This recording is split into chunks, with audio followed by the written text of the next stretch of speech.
მოდი ახლა განვიხილოთ ჩვენ რვიანი. რვიანს არ აქვს დექაზე, ამიტომ თუ შევხედოთ რომ ჩვენ წინ რვიანში ვინმე არის შესული დაახლოებით 4-5 მეტრით უკან მოშორებით ვშედებით და ველოდებით მანამ სანამ რა თქმა უნდა არ გამოვა მანქანა რვიანიდან. ყველაზე მნიშვნელოვანი რვიანში არის გარეჯოხები, ანუ მარჯვენა და მარცხენა გარეჯოხები. შიდა წრეებიც მნიშვნელოვანია, მაგრამ ცხვირი უნდა ვატაროთ გარეჯოხებთან მაქსიმუმ ახლოს.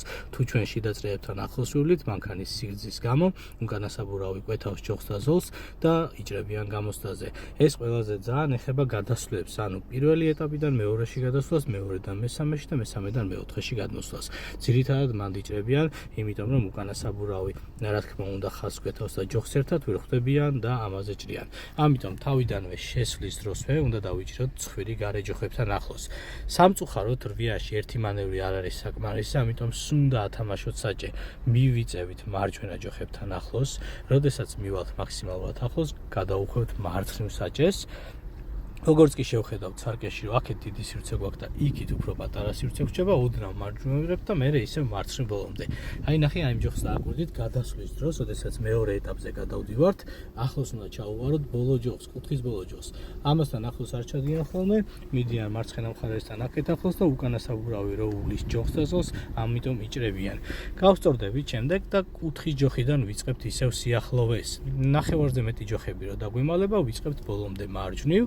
ესე და ისევ შეხედათ, ნახე, ნელ-ნელა უკვე მთლიანი ჯოხები ხდება, აქეთ სივრცე გვიპატარავდება, ამიტომ როდესაც ბოლომდე გვაქვს მარჯვნივ გადაწეული, აქეთ შიდა წრესთან უფრო ახლოს მივდივართ, იმიტომ რომ შორდებით გარეჯოხებს. ამიტომ ისევ ოდნავ მარცხნივ ავიღებთ, გადავიწევით მარცხნივ, ახლოს მივალთ გარეჯოხებთან და ახლოს მისვლის შემდეგ ისევ მარჯვნივ მოუხვევთ, რა თქმა უნდა, ბოლომდე. მერე ისევ ანალოგიურად აქეთ უახლოვდებით, ისევ გვიჩნდებათ სივრცე გარეჯოხებთან, ისევ მარცხნივ ავიღებთ, ისევ მარჯვნივ ავიღებთ. ანუ სუნდა ვათამაშოთ საჭე და კუთხის ბოლო ჯოხთან, ანუ ახლოს უნდა ჩავიაროთ. აი ამ შემთხვევაში კუთხის ბოლო ჯოხთან ახლოს არ ჩადიან და როცა იღებენ მალევე საჭეს, აი ამ ხაზს კვეთავენ ხოლმე და ამ ჯოხსაც ვლიან ზედ და რა თქმა უნდა ეს არის ჭაჭრა.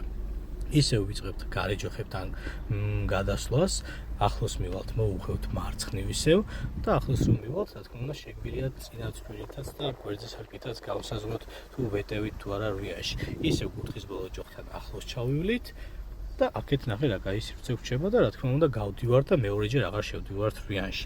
ანუ მსმენია მე ორჯერ გამიკეთებია რვიანიო და ჩავჭრივალ გამოსვლაზე, ამიტომ ორჯერ არ ვაკეთებთ, ყველა ელემენტს თითოჯერ ვაკეთებთ. შიგნით რვიანში მუხრუჭის ხმარების უფლება გაქვთ ჩენელების მიზნით, მაგრამ თავარია მანქანა არ გაგიჩერდეთ. ერთხელ გაჩერება არ არის პრობლემა, მაგრამ რამოდენიმეჯერ რო გაგიჩერდეთ, ეს უკვე რა თქმა უნდა გამოსვლაზე იქნება ჭაჭრა. ამიტომ 2 წუთი რო გაქვთ თითო ელემენტზე, 2 წუთიც უნდა იმყოფინოთ, ისე ნელა არ გააკეთოთ, რომ ჩაიჭრათ გამოსვლაზე.